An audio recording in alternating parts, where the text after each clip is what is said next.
Guys, we got an awful lot to do today, but before we get there, we got to pick this Abus Titalium. This bad boy, it's an 80 Ti for Titalium / 45 millimeter across. This is from New Zealand, sent in by Daniel Sayer Nicholson. He sent me a key, sent me several locks. This is number 4 key, all mummied, and then number 4 lock. So let's see if we can get into this, and then we'll get on with the real work. These are really cool locks. If you have never had a Titalium and you're learning how to pick spools, these are sometimes pretty instructive, to say that. It's kind of humiliating sometimes too. I'll start with something thin. It's a little bit of a paracentric keyway. And let's see what we got. Okay, I'm counting 6 pins. These come in both 5-pin and 6-pin versions, and this one happens to be a 6. See if we can get this wrench in there. Oh yeah, that'll fit. Perfect. All right, 6 pins, that means 5 of them are spools and 1 of them is a standard pin.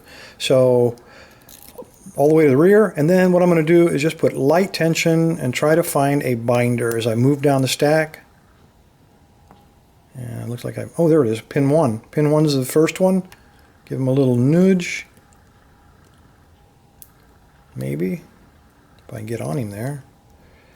A little bit of a turn in the warding there at the end makes it a little, there we go, makes it a little bit difficult to get on. You probably saw that turn. Let me zoom in just a little bit here so you guys can see what's going on now.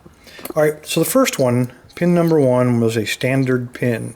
So that means probably all the rest of them are spools. So I'm going to put heavy tension on the tension wrench, and I'm just going to move down this stack, pushing on those pins, trying to get one to talk to me. And I'm going to change picks. This thing's just a little bit frail. I'm going to move up to an 18 thousandths. Just give me a little more stiffness there. That one was starting to bend. All right, I'm looking for a pin to give me to talk, give me counter rotation. You notice I'm on pin 3, and you see how the core's turning there a little bit? That tells me it's a spool. He's hung up at the shear line, and he wants to go home. So I'm just going to lighten up a little bit and let him do that. Hopefully, and we didn't even lose our fault set. All right, checking all the other ones, and I'm moving to the rear again, heavy tension, checking for another pin that'll talk to me. I don't have any friends, so I got to talk to pins. There he is, pin 5, little counter rotation, so he's another spool. So lighten up on the tension, apply pressure with your pick, and I like to move him back and forth like that. Sometimes it helps it move up past the shear line, and this guy's really stuck. We may have to drop some pins here. Yeah, we dropped something, but I think we got that guy. All right, I'm going to check pin 1 because he was the first one, because we totally lost our fault set. So that would be a good indication 1. Maybe not. Maybe I can't reach up there past that warding with that fat pick. No, I think I got that one.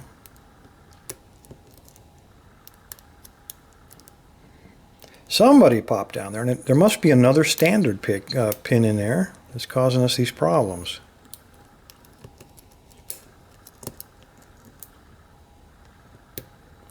All right, there he is. Pin 1 again.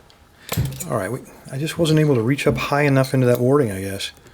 All right, we got a nice deep fault set. Now, oh, pin 2, counter rotation, and there we go. All right, pin 1 must be cut really high. So let me go ahead and zoom the camera out. These locks are not guttable, I don't think. Yeah, they're completely sealed, so there's no way to get that out of there. But we'll never know what's in it. But we can at least take a look at the pinning, maybe. Why don't I do this the violent way?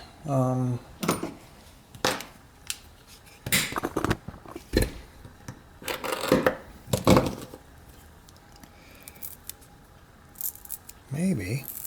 There we go.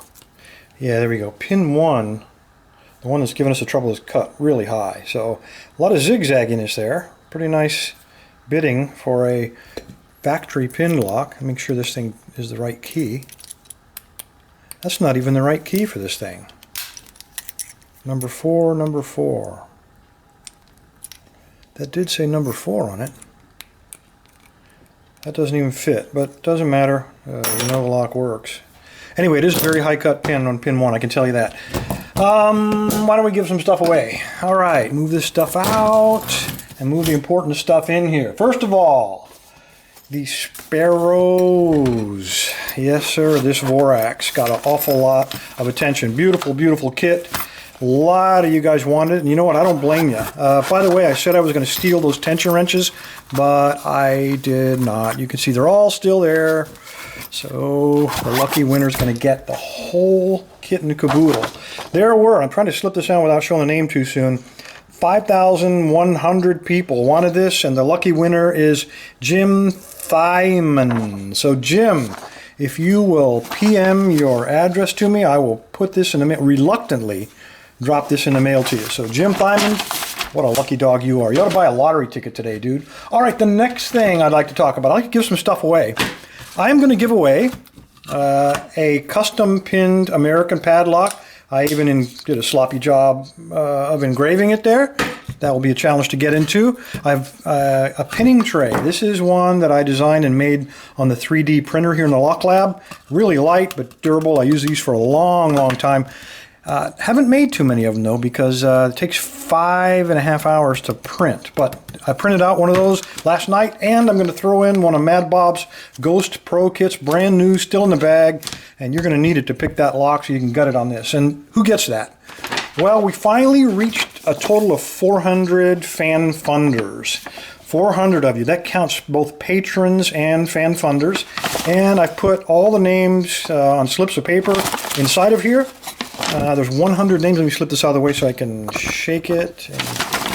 And then what I'll do is I'll just randomly reach in and try to... I learned my lesson. I had really small pieces of paper last time.